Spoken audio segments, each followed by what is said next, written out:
case briefs, and so much more. LSData's got what you're looking for.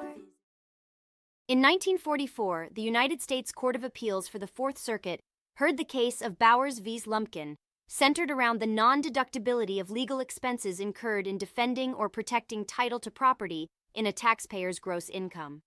These expenses were considered part of the property's cost. Mrs. Lumpkin had donated money to establish an orphanage and deducted the legal expenses involved in defending a lawsuit from her taxes for 1936 and 1937. The government disallowed these deductions, leading to Mrs. Lumpkin filing a lawsuit to recover the overpaid taxes. She relied on a 1942 amendment to the Internal Revenue Code that allowed for the deduction of expenses incurred in managing or conserving property held for income production. The case revolved around a corporation in which Mrs. Lumpkin had a life interest and had purchased the remaining stock to establish and maintain an orphanage. The Attorney General of South Carolina contested the sale, resulting in Mrs. Lumpkin defending the suit in court. This legal battle cost her $250 in 1936 and $26,798.22 in 1937, and the disallowed deductions led to additional taxes and interest of $155 in 1936 and $19,187.72 in 1937.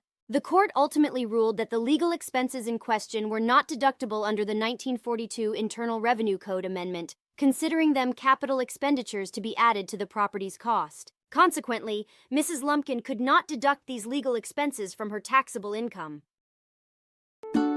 Case briefs, and so much more.